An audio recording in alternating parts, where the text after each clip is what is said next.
दोस्तों नमस्कार। कल्पना कीजिए एक ऐसे हथियार की जो गिरता है तो धमाका नहीं होता बल्कि मौत का एक अदृश्य बादल बनता है। एक ऐसा बादल जो आपकी फेफड़ों में ऑक्सीजन खींच लेता है और तापमान को सूरज की सतह जैसा गर्म कर देता है। इजराइल का वैक्यूम बम बनाम ईरान का केमिकल वारहेड।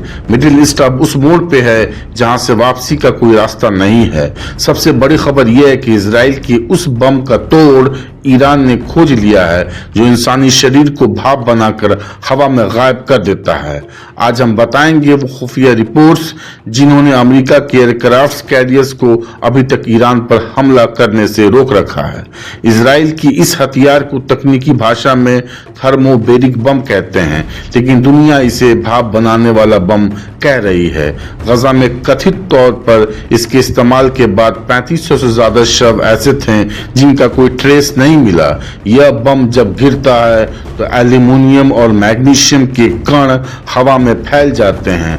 फिर होता है एक महाविस्फोट जो 3500 डिग्री सेल्सियस की गर्मी पैदा करता है। यह बम कंक्रीट के बंकरों के अंदर ऑक्सीजन को शून्य कर देता है, जिससे अंदर छिपे इंसान के अंग अंदरूनी दबाव से ही फट जाते हैं। यह मौत का वो मंजर है जिसके बारे में कोई देश खुलकर बात नहीं करना चाहता। लेकिन क्या ईरान इस तबाही के सामने बेबस है?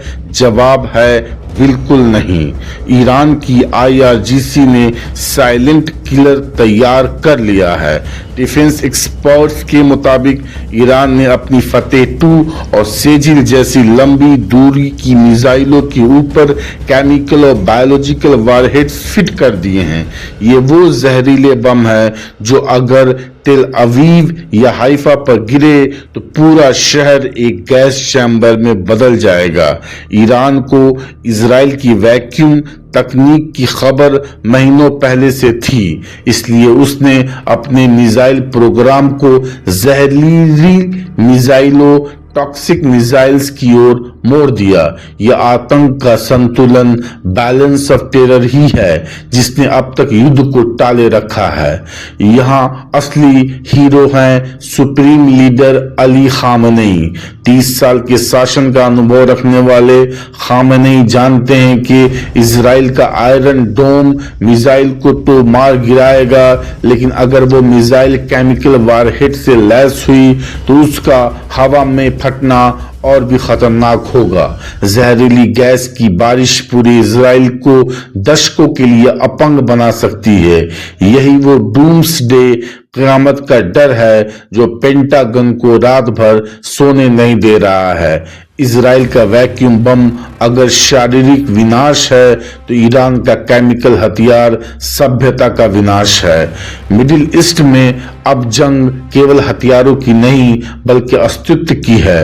अंतर्राष्ट्रीय कानून इन हथियारों को प्रतिबंधित करते हैं, लेकिन जब बात अस्तित्व पर आती है तो नियम कागजों तक ही रह जाते हैं।